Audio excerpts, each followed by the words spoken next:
Wahai orang berkaki batu, berkuda kaki enam, hantu bara Kaliatus berseru di tengah sungai. Walau rambutmu gondrong, riap-riapan, muka tertutup kumis, janggung dan cambang bau tebal, tapi aku masih mengenali dirimu, dan aku memang sudah lama mencarimu.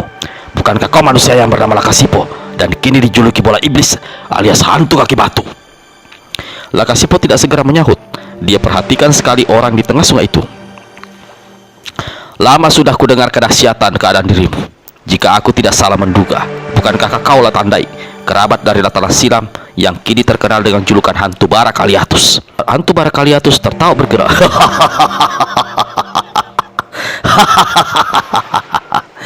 Dulu kita sama-sama tinggal di Latana Silam, saling bersahabat, saling berkerabat.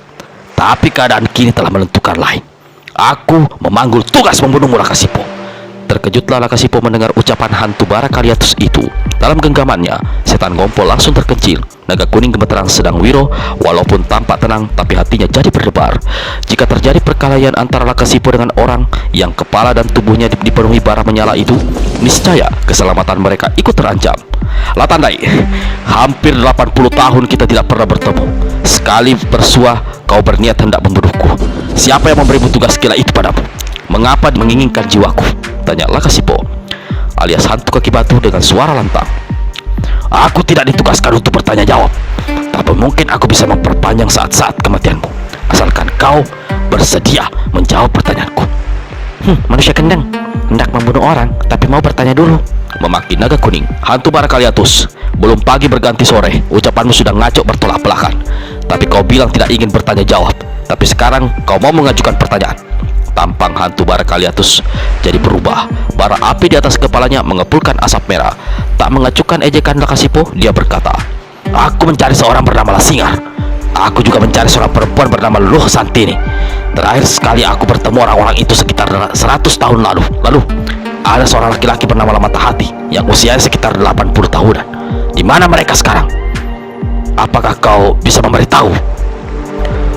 Aku pernah mendengar sedikit riwayatmu di masa lalu. Lusantini bukankah dia istrimu? Dan Lamatahati bukankah dia anakmu?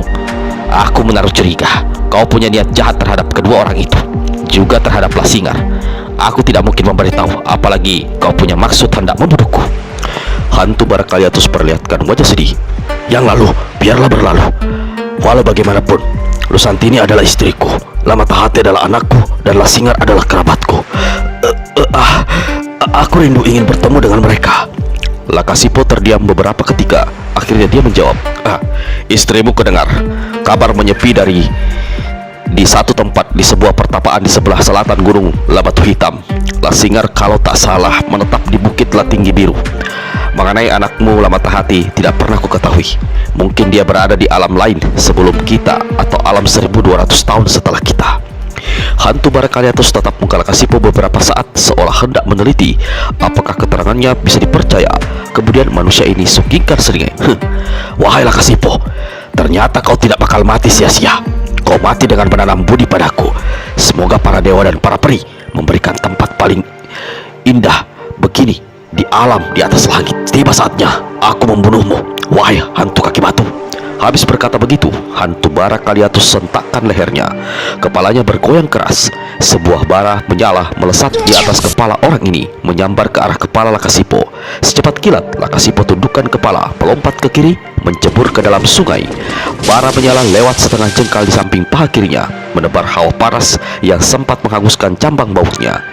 Bara menyala sesaat kemudian menghantam sebuah batu besar di tepi sungai, sehingga meledak dan hancur berkeping-keping. Hantu bara Kaliatus tertawa bergelak. Gerakanmu lumayan cepat, hantu kaki batu. Aku ingin melihat kehebatan sepasang kaki batu. Hantu bara Kaliatus lalu sentakkan otot di perutnya. Dua buah bara menyala melesat menyerang Lakasipo lebih cepat dan lebih ganas. Lakasipo yang masih berada dalam sungai membentak keras lalu melesat ke udara. Pada saat dua bara menyala menyambar dan hanya tinggal satu langkah dari perut dan dadanya, Lakasipo tendangkan kedua kakinya. Percikan api mencuat di atas sungai, membakar daun-daun pepohonan. Lakasipo terdorong keras ke belakang, tapi masih sanggup menjejakkan kedua kaki batunya di tepi sungai. Rasa sakit menjalar dari kaki sampai ke pinggang. Kalau tidak cepat mengimbangi diri dan pasang kuda-kuda, niscaya dia akan jatuh terhenyak di tanah. Di atas batu di sungai-sungai, hantu bara Kaliatus tegak dengan tubuh tergonta-gantai. Sesaat mukanya seolah tak berdarah ketika menyaksikan bagaimana dua bara yang dihantamkan ke arah lawan hancur berantakan ditangkis bola-bola iblis di kaki Lakasipo. Lakasipo sendiri tampak berkerut keningnya ketika melihat bagaimana hantaman dua keping batu merah yang hanya sebesar ibu jari kaki itu membuat dua kakinya terbungkus batu laksana dirajam dalam api. Ketika dia memperlihatkan, ternyata dua batu di kakinya telah gompal. Padahal selama ini tidak ada satu senjata atau kekuatan sakti pun sanggup merusak dua buah batu bulat itu. Mendadak Lakasipo merasa ada tusukan halus di tangan kanannya. Tusukan itu sebenarnya adalah gigitan yang dilakukan Wiro untuk menarik perhatian Lakasipo. Hal ini menyadarkan Lakasipo bahwa sampai saat itu dia masih menggenggam ketiga orang itu di tangan kanannya. Wiro lambaikan tangan berulang kali. Melihat tanda ini, Lakasipo segera dekatkan tangan kanannya ke telinga. Wiro cepat membuka mulut. "Lakasipo, lekas masuk ke dalam sungai. Manusia bara menyala itu pasti tidak berani mengejar. Seluruh bara menyala di kepala dan tubuhnya pasti akan mati kena air. Di dalam air kau punya kesempatan bertahan dan menyerang." Kau cerdik," ujar Lakasipo. Lalu sambil terus menggenggam Wiro, naga kuning dan setan ngompol, dengan cepat dia mencebur masuk ke dalam sungai. Air sungai muncrat sampai beberapa tombak. Wiro dan dua temannya masih berada dalam genggaman tangan Lakasipo jadi gelagapan begitu mereka ikut tenggelam masuk ke dalam air. Di atas batu di tengah sungai, hantu bara Kaliatus menyeringai lebar. "Aku tahu apa yang ada di benakmu, hantu kaki batu. Kau kira aku takut turun ke air? Aku masih belum puas kalau tidak menjajal seluruh kesaktianmu sebelum menamatkan riwayatmu." Setelah berucap, hantu bara Kaliatus lantas melompat masuk ke dalam sungai. Sosok hantu bara Kaliatus lenyap dalam air. Di permukaan sungai mengepul asap kelabu. Tiba-tiba, sosok hantu bara Kaliatus muncul kembali. Astaga, semua bara menyala yang ada di atas kepala dan menempel di tubuhnya ternyata masih menyala, tidak mati walau terkena air. Hantu kaki batu, perlihatkan kehebatan hantu bara Kaliatus. Tanggalkan sebuah bara menyala dari atas kepalanya. Sesaat bara itu ditimang-timangnya. Di saat yang sama, Lakasipo ingat akan orang-orang yang ada di tangan kanannya. Dengan cepat dia keluarkan tangan kanan dari dalam sungai. Wiro dan naga kuning muntah-muntah semburkan air. Setan ngompol muntah atas bawah. Walau keadaannya saat itu megap-megap seperti orang mau sekarat, tapi Wiro masih sempat mengintip di sela jari Lakasipo dan dia menyaksikan sendiri bagaimana bara menyala di kepala dan tubuh lawan tidak menjadi mati walau terkena air. "Lakasipo!" Wiro muntah lagi. "Sulit bagimu mengalahkan makhluk bara itu. Kau harus menyelinap ke belakangnya. Totok urat besar di pangkal leher sebelah kanan. Tubuhnya pasti kaku tak bergerak." "Kau memang pernah bilang mengenai ilmu totok itu, tapi mana aku paham melakukannya," jawab Lakasipo seraya mendekatkan tangan kanannya ke dekat kepala. "Luruskan dua jari tangan kirimu, kerahkan tenaga dalam, lalu tusukkan ke pangkal leher. Ingat, aku pernah menunjukkan caranya beberapa hari lalu. Kau harus melakukan sekarang sebelum dia menyerang." Apa yang dikatakan Wiro tidak mudah bagi Lakasipo melakukannya. Bukan saja karena dia tidak pernah mengenal ilmu totokan itu, tetapi saat itu hantu bara Kaliatus telah melemparkan bara api yang ditimang-timangnya di tangan kanan. Batu bara menyala seolah berubah menjadi sinar merah panjang, melesat di atas permukaan air, menyambar ke arah dada Lakasipo. Lakasipo membuang dirinya ke samping sambil melepaskan pukulan 5 kutuk dari langit. 5 sinar hitam berkiblat memapas sambaran bara menyala. 5 letusan keras menggetarkan udara. Sinar hitam dan kilatan nyala api bertaburan. Air sungai bergejolak ke antara dua lawan yang tengah bertempur itu hingga untuk beberapa saat lamanya mereka tak dapat saling melihat. Lakasipo merasa sakit dan panas pada pinggang dan sebelah kiri. Namun tidak diacuhkannya karena dia ingin mempergunakan kesempatan untuk melakukan apa yang diberitahukan Wiro tadi, yakni menotok tubuh lawan. Tapi celakanya, Lakasipo lupa bagian mana dari tubuh hantu bara Kaliatus yang harus ditotoknya. Sebelum tubuhnya masuk ke dalam air, dia angkat tangan kanannya tinggi-tinggi dan bertanya, Wiro, bagian mana dari tubuh hantu bara Kaliatus yang harus aku tusuk?" Saat itu, dalam genggaman tangan kanan Lakasipo, Wiro terjepit di sebelah bawah. Walau dia bisa mendengar pernyataan Lakasipo, namun dia tak bisa menjawab. Sebaliknya, naga kuning yang berada sebelah atas di antara dua celah jari tangan, enak saja bocah ini berteriak, "Totok saja selangkangannya, sebelah kanan. Kau harus menyelam. Lakukan cepat sebelum menceratan air turun." Tanpa pikir panjang, Lakasipo segera menyelam, lalu bergerak cepat mendekati lawan dengan dua jari tangan kiri terpentang lurus. Hantu bara merasa dan mendengar ada hentakan-hentakan keras di dasar sungai, yakni hentakan bola-bola iblis atau dua kaki Lakasipo yang terbungkus batu Ketika dia menyadari lawan menyusup dalam air dan mendekatinya dengan cepat, keadaan sudah kasib. Tubuh hantu bara menggeletar karena satu tusukan keras menghantam pangkal paha di sebelah atas. Hantu bara Kaliatus pukulkan tangan kanannya ke dalam air, namun Lakasipo telah lebih dahulu menyelinap. Sesaat kemudian, dia melesat ke tebing sungai dan berlindung di balik sebuah batu besar. Di balik batu itu, dia memperhatikan apa yang terjadi atas diri Latandai alias hantu bara Kaliatus. Pada saat bersamaan, Lakasipo ingat lagi akan 3 sahabatnya yang terbawah menyelam dan masih berada dalam genggaman tangan kanannya. Cepat-cepat, Lakasipo buka tangannya lalu meletakkan ketiga orang itu di tanah. Celaka! Jangan-jangan mereka mati semua. Wahai sahabatku, kata Lakasipo dalam hati sewaktu dilihatnya Wiro, Naga Kuning dan Setang Ngompol tak satupun yang bergerak. Lakasipo cepat tengkurapkan ketiga orang itu. Lalu hati-hati dengan perlahan sekali dengan mempergunakan ujung jarinya di dekat punggung dan pantat ketiga orang itu. Air sungai yang memenuhi perut Wiro, Naga Kuning dan Setang Ngompol menyembur keluar. Sesaat kemudian ketiganya tampak menggerakkan kaki dan tangan. Walau mereka masih tertelungkup begitu rupa dan nafas agak megap-megap, namun masing-masing sudah bisa membuka mata hingga menyaksikan apa yang terjadi dengan diri hantu bara Kaliatus, seperti yang disaksikan oleh Lakasipo. Saat itu di tengah sungai, hantu bara Kaliatus berhasil menguasai diri hingga getaran yang menjalari tubuhnya segera lenyap. Namun begitu getaran hilang, tiba-tiba dia merasakan ada satu kelainan pada bagian tubuh di bawah perut, rasa berat yang amat sangat. Saat itu dia tidak lagi ingat untuk mencari tahu di mana adanya Lakasipo. Terbungkuk-bungkuk orang ini menambah air menuju tepian sungai lalu naik di daratan. Begitu sampai di daratan dan memandang ke bawah, seruan tertahan keluar dari mulut hantu bara Kaliatus. Matanya membeliak seperti mau melompat dari sarangnya, sedang mukanya pucat memutih. Celana yang dikenakan hantu bara Kaliatus yang terbuat dari kulit kayu robek besar di bagian bawah perut. Dari robekan itu mencuat keluar anggota rahasianya yang telah berubah menjadi bengkak membesar. Demi para roh, jerit hantu bara Kaliatus, apa yang terjadi dengan diriku? Wahai para dewa dan para peli, tolong diriku! Setengah meratap, hantu bara Kaliatus sambar serumputan dedaunan lalu ditutupi auratnya dengan daun-daun itu. Di balik batu, Pendekar 212 Wiro Sableng, Naga Kuning dan Setang Ngompol berusaha bangkit dan saling pandang. Kau lihat barusan, anunya hantu bara? Tanya Setang Ngompol pada Wiro, dan Wiro mengangguk. Aku heran, apa yang terjadi atas dirinya sampai kantong menyannya bengkak besar begitu rupa. Dan bukan cuma kantong menyannya saja, tongkat genderuwonya juga. Setan Ngompol tidak teruskan ucapannya. Kakek bermata jereng ini melirik pada Naga Kuning dan mengerling ke arah Wiro. Setan Ngompol bergumam, ini pasti pekerjaan salah satu dari kalian, memberikan bisikan gila pada Lakasipo. Kalau tidak ada yang menotok urat sembung di selangkangannya, dan tidak nanti dia jadi begitu. Lihat, berdiri saja dia seperti tidak mampu.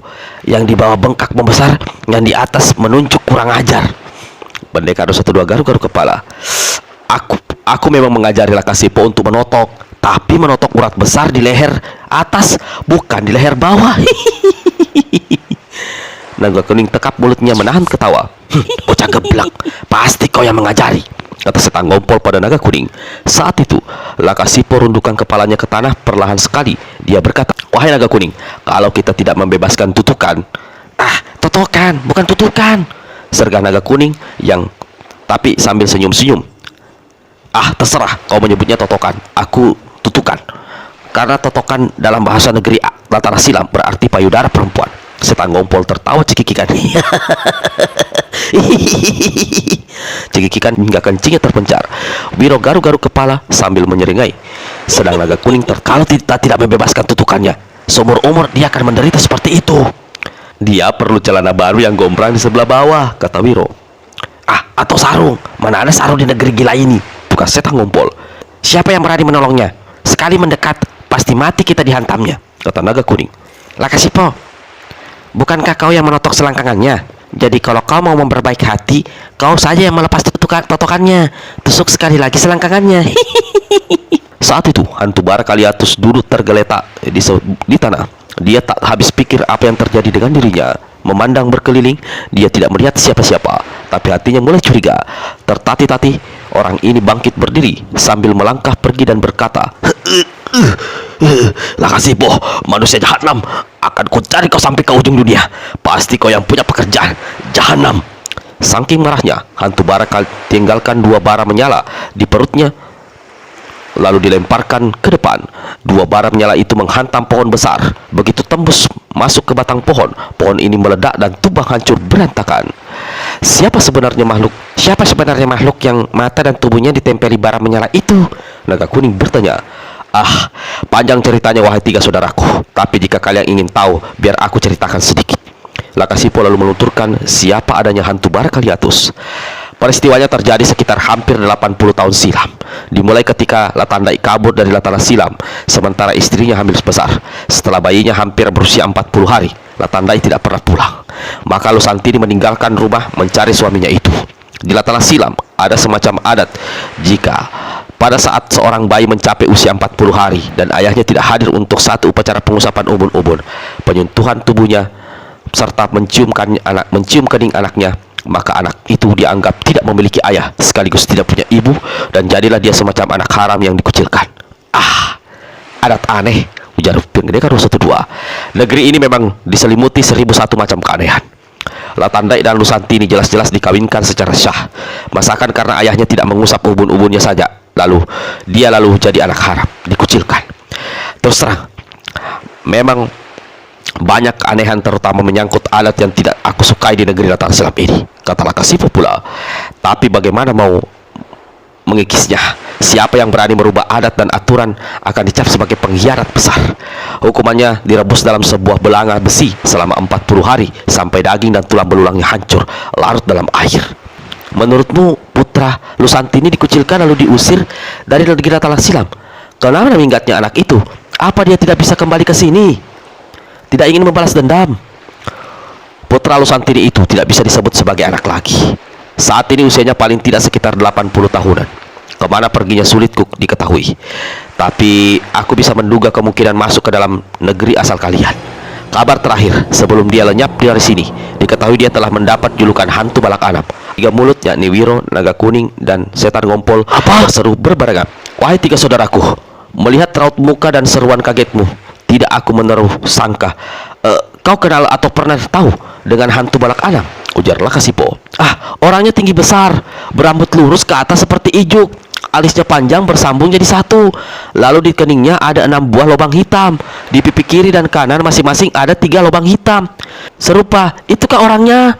Tanya Wiro. Tepat, memang dia wahai saudaraku Wiro. Ah, mungkin ukuran tubuhnya saja yang tidak sesuai dengan ukuran tubuh kami di sini, tapi lain dari itu sangat cocok. Dia berada di tanah Jawa. Terakhir sekali dia berada di Telaga Gajah Mungkur. Mengenai hantu balak anam, harap baca serial Wiro Sableng berjudul Pedang Naga Suci 212 yang merupakan episode keempat dari 11 episode ada di channel ini. Ah, dugaanku tidak melesat. Apakah dia menjadi hantu jahat atau hantu baik di negeri kalian? Tanya Lakasipo.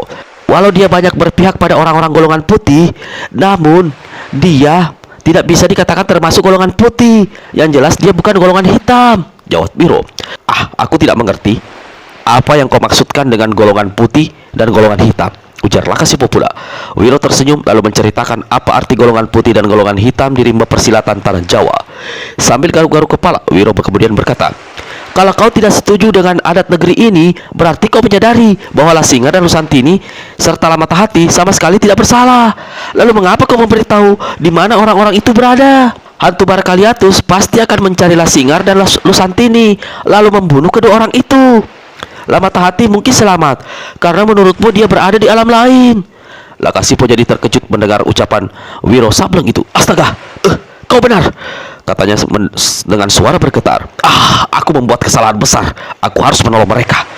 Tapi apa kau bisa menduga siapa di antara Lasingar dan Lusantini yang akan lebih dahulu ditatangi hantu bara Kaliatus? Kukira dendam Latandai sangat besar terhadap Lusantini. Gara-gara perempuan itulah maka dia menerima bala kutukan. Pasti dia akan membunuh jandanya lebih dahulu. Ah, kalau kau yakin hal itu, berarti perempuan itu yang harus kita selamatkan lebih dahulu. Kau tahu tempatnya? Segera berangkat ke sana, ujar Naga Kuning. Ah, aku harus menyambangi makam istriku lebih dahulu di Bukit Tinggi Hijau, kata Lakasipo pula. Istrimu sudah meninggal, Lakasipo, kata Wiro. Tidak ada satu bahaya pun yang mengancam dirinya dibanding perempuan yang bernama Lusantini itu. Dia yang harus didatangi dan diselamatkan lebih dahulu. Lalu bagaimana dengan hantu santet laknat? Aku juga punya urusan yang belum selesai dengan dukun keparat itu. Gara-gara dia, sepasang kakiku jadi begini. Bagaimanapun keadaan kakimu, kau kini malah memiliki ilmu kesaktian yang hebat. Lupakan makam istrimu, lupakan dulu hantu santet laknat. Malah kami bertiga untuk sementara bersedia melupakan mencari batu sakti pembalik waktu dan mencari hantu tangan empat. Asalkan kau mau menyelamatkan perempuan bernama Lusantini itu. Mendengar ucapan Biro itu, Lakasipo alias hantu kaki batu menjadi bimbang.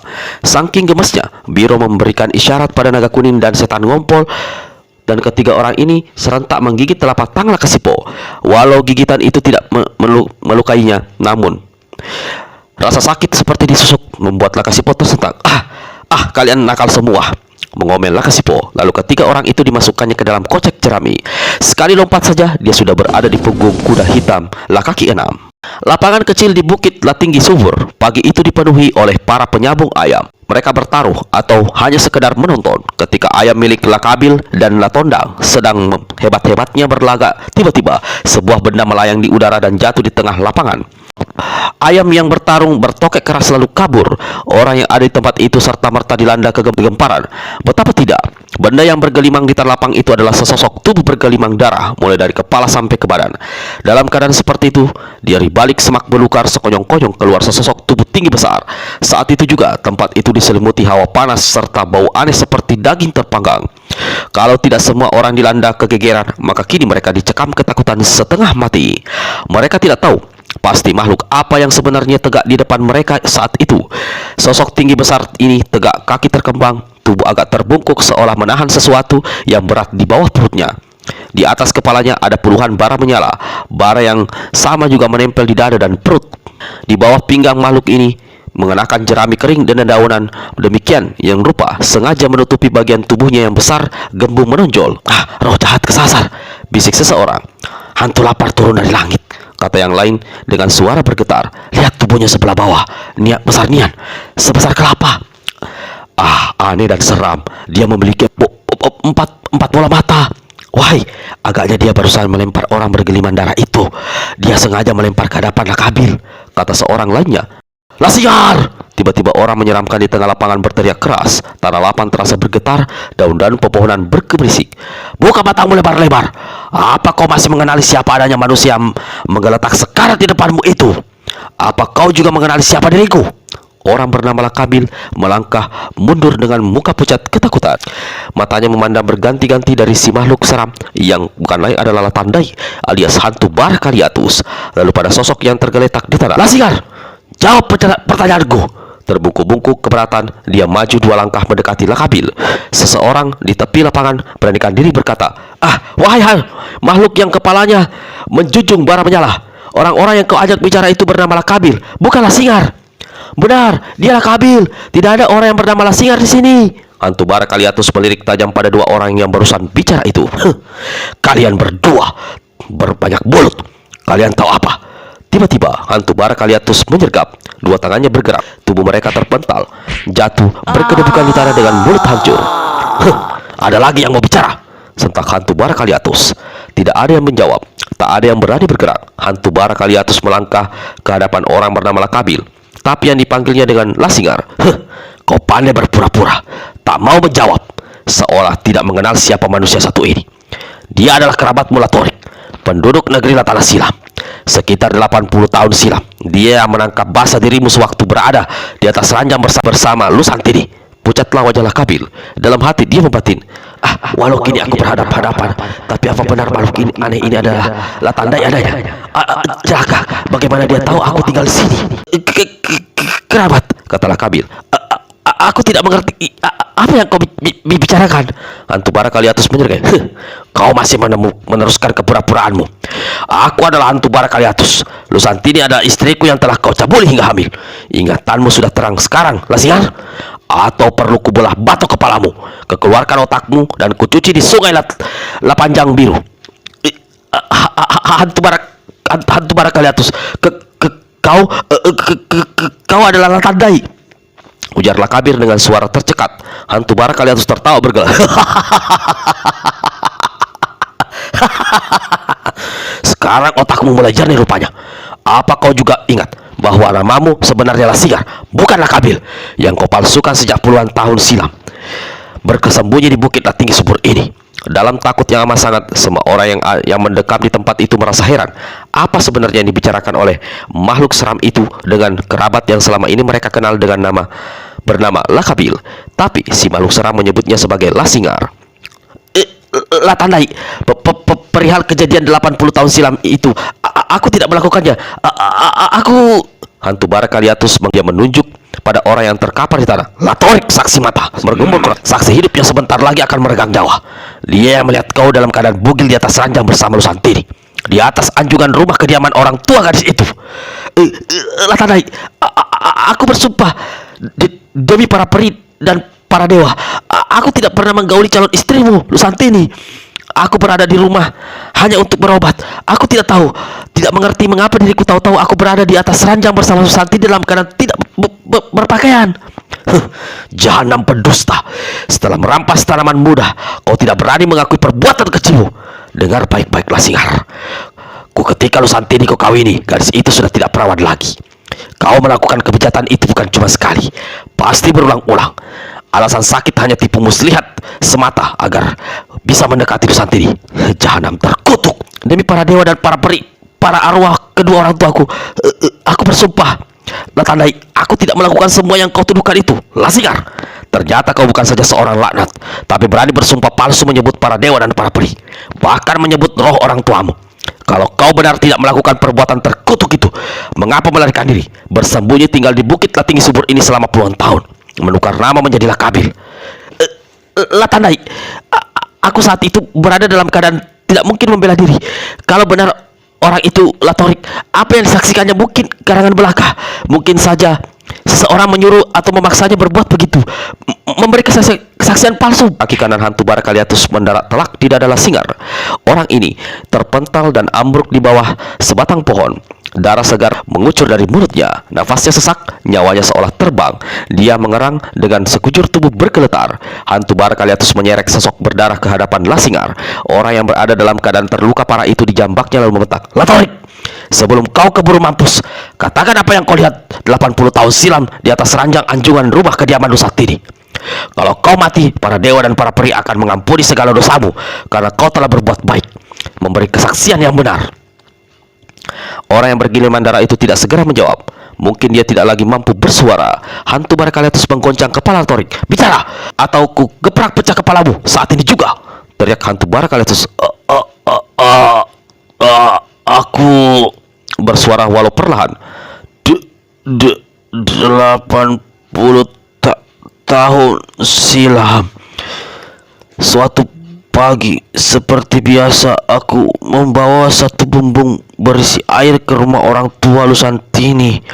Tanpa sengaja aku menjenguk ke anjungan. Aku melihat dia. Hah? Dia siapa? Sebutkan nama, bentak hantu bara Kaliatus.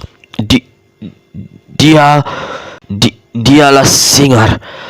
Aku melihat Lasingar dan Lusantini saling berpelukan. Keduanya dalam pulas tertidur.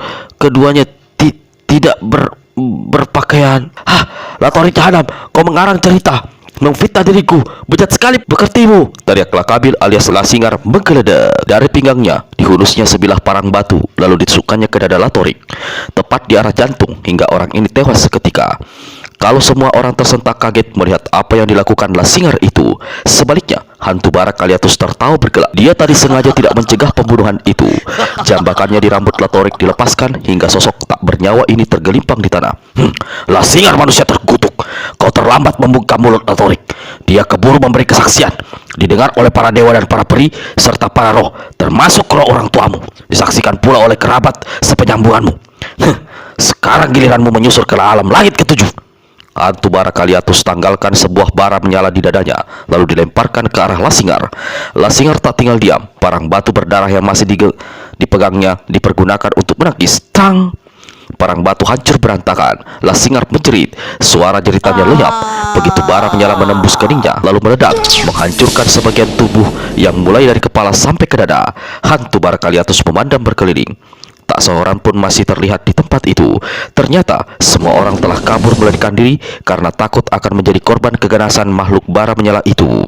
Hantu bara Kaliatus putar langkah hendak meninggalkan tempat itu. Namun gerakannya tertahan ketika di langit dilihatnya ada satu cahaya biru sebesar ujung jari kelingking. Makin lama cahaya ini makin membesar, menukik ke bawah, bertambah besar dan terang. 10 tombak di atas kepala hantu bara Kaliatus, cahaya tadi berubah membentuk satu sosok tubuh seorang perempuan. Bersamaan dengan itu, bau harum mewangi menebar di tempat tersebut.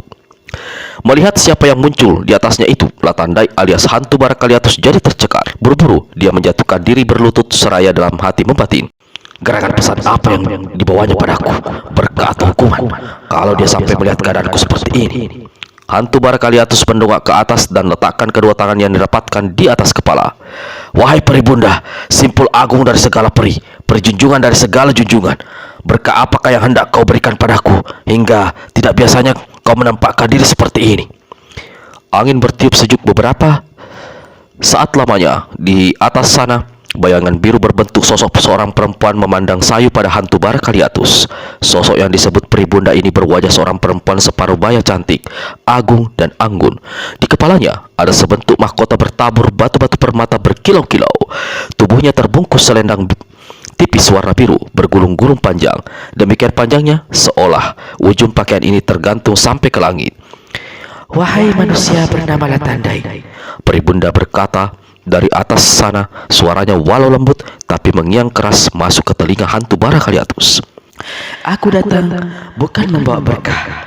Kami para peri di angkasa raya merasa sedih karena sejak kau keluar dari kawah gunung Tinggi Meru, maka di negeri tanah silam telah bertambah satu lagi hantu, yaitu hantu bara Kaliatus. Hantu yang perwujudannya adalah bagaimana keadaan dirimu sendiri saat kami ingin melenyapkan semua hantu yang ada. Malah kini tambah satu lagi. Kami tahu ada hantu baik dan ada hantu jahat di antara kalian. Selama puluhan tahun kami para peri telah mengikuti perjalanan hidupmu. Ternyata kau bukan termasuk golongan hantu baik.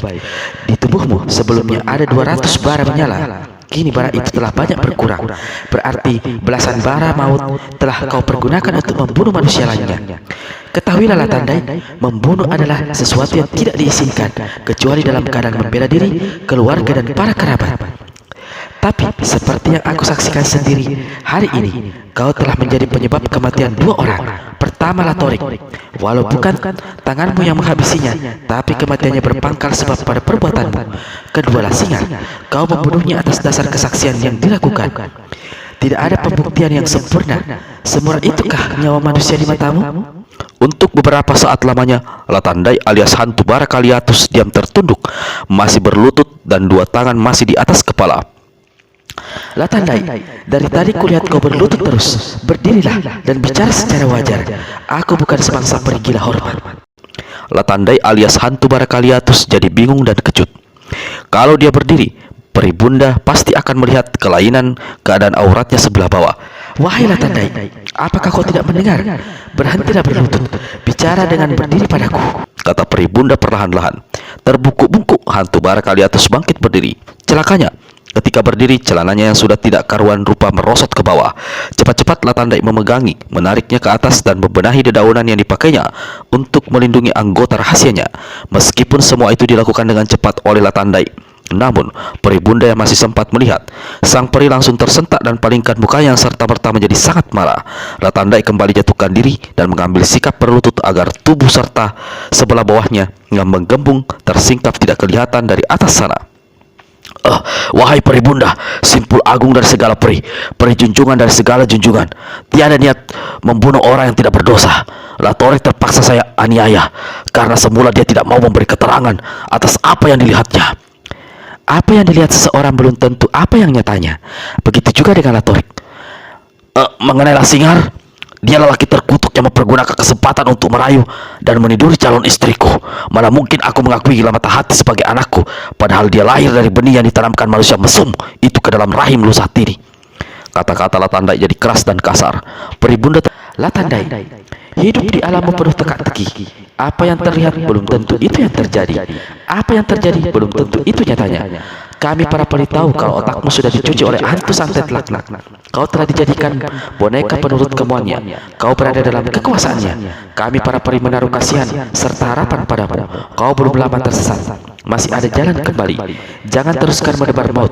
Apa kau hendak menghabiskan sisa bara menyala di kepala, dada dan perutmu untuk membunuh orang? Kembali ke puncak gunung Tinggi Meru. Campakkan bara-bara menyala itu ke dasar kebun dan hiduplah sebagai latandai kembali.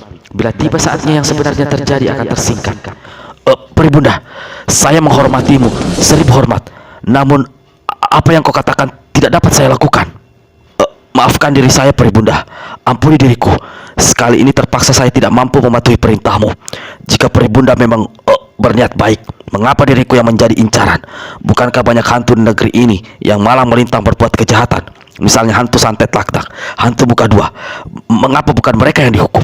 Wahai latandai, jangan menganggap kami para peri bodoh dan memilih-pilih. Kau adalah manusia yang tersesat terakhir kali, jadi masih ada kesempatan untuk memperbaiki dirimu. Hantu-hantu lainnya akan menerima giliran. Biar kami para peri dan para dewa yang mengatur. Satu hal lagi, wahai latandai, aku melihat ada yang tidak beres di antara kedua kakimu. Binatang berbisa apa gerangan yang telah menggigitmu hingga auratmu menjadi bengkak seperti itu? Wahai Peri Bunda, saya tidak tahu jelas apa yang sebenarnya terjadi. Tapi ini saya alami setelah saya berkelahi dengan Lakasipo alias hantu kaki batu alias bola-bola iblis. Latandai, menurut penglihatanku, seseorang telah menutupmu. Tapi ilmu tutukan tidak dikenal di negeri Tanah Silam. Berarti ada orang luar yang menyusup masuk ke negeri ini. Saya tidak tahu, Peri Bunda. Sejak kedua kakinya dibungkus bola-bola iblis, Lakasipo memiliki beberapa keanehan. Peri Bunda, saya gembira bertemu denganmu. Semoga pertemuan ini ada hikmahnya. Jika kau mau memberi izin, saya akan meninggalkan tempat ini. Jika itu katamu, terpaksa aku menghalangi, wahai latandai, karena aku tahu kau akan membunuh lagi beberapa orang yang belum tentu berdosa. Peri Bunda kembangkan kedua tangannya. Pakaian birunya bergulung-gulung di udara. Perlahan-lahan sosok tubuhnya turun mendekati Latandai. Peri Bunda, jangan terlalu memaksa. Aku bisa bertindak nekat. Latandai alias hantu bara Kaliatus berteriak. Peri Bunda hanya tersenyum dan terus melayang turun. Hantu bara Kaliatus ambil sebuah bara menyala di atas kepalanya lalu dilemparkan ke arah Peri Bunda. Bara menyala itu menembus sisi kiri pakaian Peri Bunda hingga berlubang dan terbakar. Luar biasa, hebat sekali, suruh Peri Bunda sambil memperhatikan pakaiannya yang berlubang dan terbakar. Dia meniup satu kali, kobaran api serta-merta padam. Pakaian yang berlubang kembali utuh seperti semula. Peri Bunda memandang sayu pada hantu bara Kaliatus. Petunjuk sudah kuberikan, peringatan sudah kusampaikan. Kau nekat menempuh jalan hidup menurut gerak hati dan denyut jantung serta otakmu yang terbungkus bara api. Padahal ketahuilah, wahai Latandai, otakmu sebenarnya sudah dicuci oleh hantu santet laknat. Kau telah dijadikannya boneka penurut perintahnya. Kau telah dikuasai oleh nenek jahat itu. Sekarang terserah padamu. Kau akan merasakan sendiri akibatnya kelak, wahai Latandai. Namun, aku masih mau memberi petunjuk terakhir bagi keselamatan dirimu. Jika kau tidak mau kembali ke Gunung Tinggi Meru untuk membersihkan semua bara api menyala di kepala, muka dan tubuhmu, maka cari lalu Santini, minta maaf dan minta ampun padanya. Minta dia mencabut segala sumpah dan kutuk yang telah dijatuhkannya atas dirimu. Karena akibat kutukannya, ilmu yang kau dapat dari hantu santet laknat telah berubah menjadi malapetaka seumur hidupmu. Temui Santini, maka kau akan selamat dan kembali ke keadaan serta kehidupan semula. Perlahan-lahan sosok Peri Bunda melayang naik ke atas udara. Makin tinggi dan akhirnya lenyap seolah menerobos ke balik langit. Santini! Hantu bara Kaliatus kepalkan tinju kanannya. Kekasih gelapmu sudah kubunuh. Sekarang giliranmu kuhabisi. Karena kutuk sumpahmu aku jadi begini. Berpantang bagiku untuk minta maaf dan ampun pada perempuan. Akan kuhabisi kau Santini. Perjalanan menuju Gunung Batu Hitam di kawasan selatan bukan perjalanan mudah. Walau Lakasipo alias hantu kaki batu menunggangi kaki 6 kuda raksasa berkaki 6, namun mereka harus melewati kawasan berbukit-bukit, lembah tandus, menyeberangi sungai serta menembus rimba belantara yang nyaris jarang dilewati manusia. Selama perjalanan, Wiro, Naga Kuning, dan Setan Ngompo lebih banyak berada di dalam kocek jerami sehingga mereka bertiga cukup menderita. Memasuki malam, Lakasipo hentikan kudanya di bibir sebuah lembah berbatu-batu. Wiro dan dua kawannya dikeluarkan dari dalam kocek lalu diletakkannya di atas sebuah batu datar. Lakasipo meletakkan sepotong kecil bambu hutan untuk santapan ketiga orang itu. Walau sangat kecil, tapi bagi Wiro dan kawan-kawannya, sepotong bambu itu hampir seukuran besar tubuh mereka hingga ketiganya tak sanggup menghabisinya. Sementara Lakasipo membaringkan tubuhnya di tanah, Wiro, Naga Kuning, dan Setan Ngompol bercakap-cakap. "Berapa lama lagi kita berada dalam keadaan seperti ini?" Setan Ngompol berbaling di atas batu sambil usap-usap perutnya. "Begitu Lakasipo berhasil menyelamatkan Lusantini, kita harus memaksa dia mencari hantu tangan empat atau mendapatkan kembali batu sakti pembalik waktu itu. Aku ingin segera kembali ke tanah Jawa." Lalu bagaimana dengan gadis di Latana Silam yang sekali melihat membuat kau tergila-gila itu?" tanya Setan Ngompol sambil menyergai. Naga Kuning terdiam. Dia berpaling pada pendekar 212 yang duduk bertopan dagu. "Apa yang kau pikirkan, Wiro?" tanya Naga Kuning. Aku ingat orang-orang di alam jauh di sana. Guruku Eyang Sinto Gendeng, sobatku si bujang gila tapak sakti, lalu kakek segala tahu, gadis berambut panjang pirang bernama Bidadari Angin Timur itu, Ratu Duyung, dan banyak lagi dan lainnya. Mereka semua pasti tidak mengetahui apa yang terjadi dengan kita bertiga. Pendekar 102, menurutmu mana yang lebih baik? Mencari hantu tangan empat lebih dahulu atau batu sakti pembalik waktu? Wiro garuk-garuk kepalanya. Dua-duanya sama penting, tapi jika aku boleh memilih, lebih baik mencari hantu tangan empat lebih dahulu. Mengapa begitu?" bertanya Naga Kuning. Waktu hantu tangan empat muncul di tanah Jawa, sosok tubuhnya sama besar dengan sosok tubuh kita. Di negeri Latana Silam tidak mungkin sosoknya tetap sebesar kita. Pasti dia akan sebesar raksasa seperti Lakasipo. Berarti dia memiliki semacam ilmu kepandaian atau ilmu kesaktian untuk membesarkan dan mengecilkan badannya. Kalau kita bisa mendapatkan ilmu itu dari dia, berarti sosok kita bisa berubah sebesar orang-orang di sini. Berarti kita bisa selamat dari segala macam bahaya, manusia, binatang, ataupun cuaca. Kau benar pendekar 102. Tapi apakah hantu tangan empat atau mau memberikan ilmu itu pada kita bertiga? tanya Setan Ngompol. Mungkin padamu akan diberikan, Wiro, jar Naga Kuning. tapi pada kami berdua belum tentu. Apalagi kurasa dia masih menaruh dendam terhadapku. Mudah-mudahan kakek aneh itu tidak sejahat yang kau sangka. Bukankah dia katanya hanya suruhan hantu muka dua saja? Kata Wiro. Jangan-jangan hantu muka dua yang punya ilmu kepandaian membuat orang besar dan kecil. Berarti tipis harapan kita mendapatkan ilmu tersebut. Aku lebih suka kita berusaha mati-matian mencari batu 7 warna itu, ujar Naga Kuning pula. 5 jari raksasa bergerak di atas permukaan batu. Wahai para saudaraku, kita harus melanjutkan perjalanan agar pagi besok kita bisa sampai di tempat tujuan. Mendengar ucapan Lakasipo itu, Wiro segera berteriak, "Lakasipo, jika Lusantini sudah kau selamatkan, kau harus berjanji membantu kami mencari hantu tangan empat atau mendapatkan batu sakti pembalik waktu." "Hal itu bisa kita bicarakan nanti para saudaraku," jawab Lakasipo yang membuat Wiro dan kawan-kawannya menjadi jengkel, tapi tak bisa berbuat apa-apa.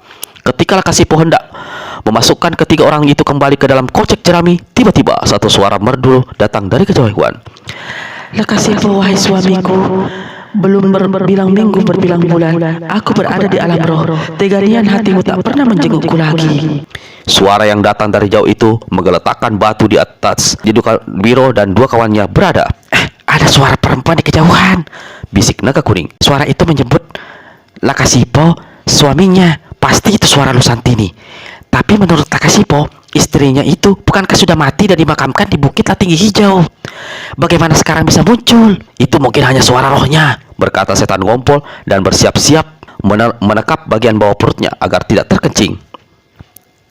"Kalian berdua jangan bicara saja. Lihat di kejauhan, ada satu sosok aneh mendatangi ke sini," berkata Wiro. Pada saat suara itu terdengar, wajah Lakasipo berubah. Lelaki ini cepat bangkit berdiri dan memandang ke kejauhan dari arah datangnya suara tadi. Dadanya berdebar ketika di antara pepohonan dia melihat ada seorang perempuan melangkah seperti melayang-layang. Rambut tergerai lepas, pakaian sehelai kain sutra putih tipis yang tak pernah dilihat Lakasipo sebelumnya. Makin dekat perempuan itu, makin jelas kelihatan wajahnya. "Luh Rinjani," desis Lakasipo. Dia langsung ingat pada peristiwa yang lalu ketika dia juga disongsong oleh sosok Luh Rinjani yang kemudian menjebaknya hingga kedua kakinya terpendam di dalam batu besar. Apakah sekali ini roh istrinya datang lagi untuk mencelakainya? Lakasipo melangkah mundur. Jangan-jangan Lakasipo kedatangan setan istrinya sendiri. Kita bisa ditinggalkan begitu saja di atas batu ini, ujar Wiro. "Lakasipo, wahai suamiku, aku berada begini dekat di hadapanmu. Kau seolah tertegun lupa. Apa kau tidak lagi mengenali istrimu sendiri, Lakasipo?" Sosok perempuan itu kini hanya terpisah 2 langkah dari hadapan Lakasipo. "Perempuan raksasa itu," bisik Naga Kuning. Wajahnya cantik, pakaiannya sangat tipis. Aku dapat melihat sekujur auratnya. Lihat, tubuhnya putih bagus. Dadanya sebesar batu raksasa di sungai. Tonjolannya begitu mulus. Aku bisa bersembunyi dalam pusarnya.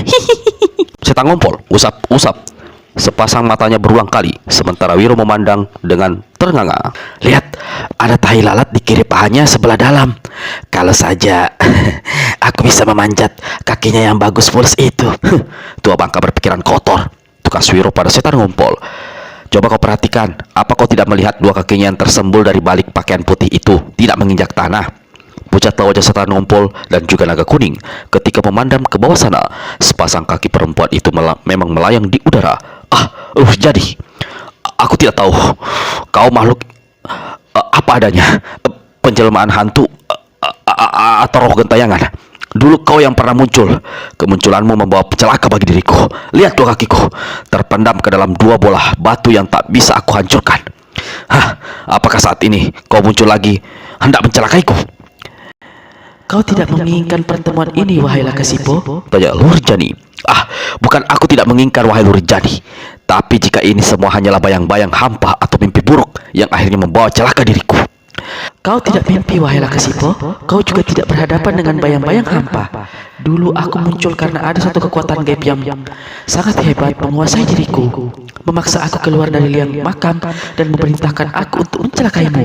Tapi sekarang yang datang ini adalah roh Jinjani yang sebenarnya, yang diberikan kekuatan oleh para peri dan roh untuk keluar dari dalam makam guna menemuimu. Aku inginkan pertemuan ini, Lakasipo. Aku merindukanmu. Sosok Lurinjani maju mendekat. Sebaliknya, Lakasipo cepat melangkah mundur. Ketika melangkah, di ujung bawah pakaian yang dikenakan Lurinjani menimbulkan suyuran angin. 3 orang di atas batu langsung berguling-guling. Walau rasa takut mencekam ketiga orang di atas batu, namun mereka tak bisa habis pikir. Bagaimana seseorang yang sudah mati bisa hidup dan muncul seperti ini? Aneh, baru sekali ini aku dengar ada hantu merasa rindu, bisik naga kuning. Naga-naganya, kita sebentar lagi akan menyaksikan dua raksasa saling bercumbu, kata setan ngompol pula sambil satu tangan mendekap mulut agar tidak tertawa dan satu tangan lagi mendekap bagian bawah perutnya. Nurjani, aku masih tidak mengerti. Mengapa kau bisa muncul seperti ini? Apakah dirimu, tubuhmu nyata? Diri dan tubuhku nyata, senyata aku melihat kau, wahai Lakasipo, jawab Lurinjani. Ulurkan tanganmu, pegang jari-jariku, pegang wajahku, pegang sekujur tubuhku. Semuanya nyata. Aku bukan bayang-bayang, bukan pula asap. Lakasipo tidak berani ulurkan tangannya untuk menyentuh perempuan di hadapannya. Lalu apa maksud kedatanganmu, Lurinjani? Kita tak mungkin bersatu kembali, atau mungkin kita tak mungkin bersatu kembali memang, wahai Lakasipo. Tapi tali hubungan kita tak pernah putus walau kita berada di dua alam berlainan. Maksudmu, Lurinjani? Kita dua suami istri berpisah mati. Kita dua suami istri yang belum sempat mengecap nikmatnya hidup sebagai suami istri. Apa kau tidak menginginkannya, Lakasipo? Lurinjani ulurkan tangan kanannya menyentuh jari-jari tangan Lakasipo. Lelaki ini tersentak kaget. Jari-jari tangan itu adalah jari-jari sungguhan. Usap wajahku, Lakasipo, sentuh tubuhku, bisik Lurinjani. Sesaat Lakasipo masih ragu, lalu dia memberanikan diri mengangkat tangan membelai wajah perempuan di hadapannya itu. Dia benar-benar memegang manusia hidup. Kenyataan yang tak bisa dipercaya itu membuat Lakasipo jadi merinding dan dingin sekujur tubuhnya. Perlahan-lahan dia melangkah mundur. Tiba-tiba ada bau harum semerbak memenuhi tempat itu. Lalu satu cahaya biru terang muncul di kejauhan, bergerak antara pepohonan. Makin lama, makin besar dan makin dekat. Astaga, lihat! Seru naga kuning sambil menunjuk ke atas. Sementara Wiro dan juga setan ngompol pelototkan mata terheran-heran. Saat itu, cahaya biru tadi telah berubah menjadi sosok seorang perempuan separuh baya cantik sekali. Tubuhnya terselubung lilitan pakaian biru bergulung-gulung panjang seolah tergantung sampai ke langit. Di kepalanya ada sebentuk mahkota yang ditebari batu-batu permata berkilauan. Peri Bunda, terima hormat saya, kata Lakasipo memang melihat siapa yang berada di atasnya. Lakasipo menyebut perempuan cantik itu Peri Bunda, bisik Wiro pada dua temannya. Setauku, yang namanya peri itu hanya ada dalam dongeng, menyahuti setan ngumpul. Di negeri serbaan ini bisa saja terjadi. Bukankah saat ini kita berada di alam 1200 tahun silam? Ujar Wiro. Yang aku herankan, Kalau peri separuh baya cantiknya seperti ini, yang lebih mudah tentu selagi tembus. Aku kepengen tahu apakah ada peri anak-anak sebayaku, ujar naga kuning tengil. Si setan ngompol ikut-ikutan lata. Kalau ada peri tua seusiaku. Benar-benar nikmat rasanya tinggal di negeri aneh ini. Kalian berdua sama tololnya. Selama keadaan tubuh kita seperti ini, jangan berharap yang bukan-bukan, kata murid Sinto Gendam pula. Wahai Lakasipo, Peri Bunda berkata dengan suara lembut tapi jelas. jangan kau merasa takut pada sosok Lurinjani istrimu itu. Dia memang telah berada di alam lain. Namun kami para peri telah berusaha melakukan sesuatu, memberi berkat kepadamu dengan menghadirkan istrimu dalam keadaan seutuhnya. Terima kehadirannya dengan segala rasa sukacita, wahai Lakasipo. Dia istrimu yang sah. Karena itu, tidak ada halangan bagimu untuk memperlakukannya sebagaimana adanya. Peri Bunda, kalau itu berkah yang kau turunkan pada saya tidak tahu harus mengucapkan terima kasih bagaimana, kata Lakasipo seraya membungkuk dalam-dalam. Saya juga mengaturkan terima kasih, wahai Peri Bunda, kata Lurinjani seraya menjatuhkan diri berlutut di samping Lakasipo. Mungkin peri itu bisa berbuat sesuatu untuk kita, kata Wiro tiba-tiba. Lekas kita memohonkan sesuatu, siapa tahu dia bisa menolong. Naga kuning dan setan ngompol cuma diam saja. Sebaliknya, Wiro yang berada di atas batu datar melambai-lambaikan tangannya agar terlihat oleh sang peri. Tapi sampai tangannya seperti mau copot, Peri Bunda tidak melihat dirinya. Wiro berteriak keras-keras, Peri Bunda menoleh pun tidak. Lakasipo, aku tidak akan hadir lebih lama di tempat ini. Pergunakan waktumu sebaik-baiknya. Ada satu hal yang sebenarnya ingin kubicarakan denganmu. Jika Peri Bunda sudi mengatakannya pada saya, ujar Lakasipo pula. Mataku menangkap 3 sosok aneh di atas batu sana. Lakasipo berpaling ke atas batu. Wiro kembali lambaikan tangannya. Mereka adalah saudara-saudara angkat saya, wahai Peri Bunda. Ini satu keanehan yang sebenarnya ingin kubicarakan denganmu, Lakasipo. Tapi seperti kataku tadi, aku tidak ingin mengganggumu saat ini. Aku pergi sekarang. Di lain waktu aku akan kembali untuk bicara denganmu mengenai ketiga makhluk aneh itu. Peri Bunda, jangan pergi dulu, teriak Wiro. Kami butuh pertolonganmu. Bisakah kau membesarkan kami bertiga? Teriakan yang dikeluarkan Wiro tidak terdengar ke telinga Lakasipo ataupun Lurinjani, tapi Peri Bunda dapat mendengarnya dengan jelas. Sepasang mata sang peri melirik ke bawah, ke arah batu. Dia tersenyum lalu berkata, "Apamu yang minta dibesarkan, wahai makhluk aneh?" Peri Bunda bertanya. Masih tersenyum, dia meneruskan, "Mungkin anumu itu minta dibesarkan seperti apa yang kalian lakukan terhadap hantu Barakaliatus." Wiro, naga kuning dan setan ngompol terkesikap kaget mendengar ucapan Peri Bunda. Dia mendengar teriakanku tadi, kata Wiro gembira. Dia memandang ke atas. Ya, murid Sinto Gendam kecewa. Peri Bunda itu telah lenyap. Yang tinggal hanya baunya yang harum serta suara tawanya yang merdu di kejauhan. Peri Bunda satu ini kurasa termasuk peri tengil. Masakan anunya hantu Bunda Barakaliatus disebut-sebut. Wiro berucap sambil garuk-garuk kepala. Sesaat setelah Peri Bunda menghilang di kegelapan malam, Lakasipo berpaling ke kiri. Tangannya diulurkan untuk menyentuh tangan Lurinjani. Lurinjani, wahai istriku, kau benar-benar nyata. Kau benar-benar hidup, ujar Lakasipo. Aku memang nyata, wahai Lakasipo. Aku memang hidup. Tapi nyata dan hidup terbatas. Aku hanya bisa muncul jika ada saling pertalian rasa di antara kita. Jika para roh mengizinkan dan para dewa serta peri merestui. Peluk diriku, Lakasipo, peluk yang kuat. Lakasipo ulurkan 2 tangannya memeluk tubuh Lurinjani. Cium wajahku, Lakasipo, belai tubuhku, bisik Lurinjani, lalu pakaian sutra tipisnya lepas jatuh ke tanah. 3 orang di atas batu yang menyaksikan kejadian itu dengan mata melotot, terpental kena sambaran angin pakaian yang jatuh. Tapi ketiganya cepat bangkit kembali dan pentang mata menyaksikan apa yang terjadi di depan mereka. Lihat, dada perempuan itu. Walah, mak, besar amat, kata setan ngompol dengan mata melotot. Bisa mati enak aku kalau sampai ketiban, ujar naga kuning yang juga memandang dengan mata mendelik. Astaga, lihat dia. Dia melepaskan pakaian Lakasipo. Mereka berdekat-dekat. Seumur hidup baru sekali ini aku menyaksikan 2 makhluk raksasa berjumpa. Padahal yang perempuan sebenarnya sudah mati, kata setan ngompol yang lalu terkecing-kecing. Keduanya sudah tidak berpakaian lagi. Gila, seru naga kuning. Lihat, mereka membaringkan diri di tanah. Saat itu tak sengaja kaki Lakasipo yang celananya terbuat dari kulit kayu dan ada di tanah hingga tergeser ke atas batu dan menutupi Wiro, Naga Kuning, serta Setan Ngompol. Aduh, mengapa jadi gelap-gelap begini? Teriak Naga Kuning. Ah, sial, kita tak bisa melihat apa-apa lagi, ujar Wiro. Setan Ngompol ikut menggerutu panjang pendek sambil terkencing-kencing. Ketika orang ini berusaha meloloskan diri dari bawah keadaan himpitan pakaian Lakasipo, tapi dengan keadaan tubuh mereka sekecil itu, walau dengan mengerahkan tenaga sekalipun, sulit bagi mereka untuk bisa keluar. Wiro, pergunakan kapak saktimu, lubangi celana sialan ini, biar kita bisa mengintip.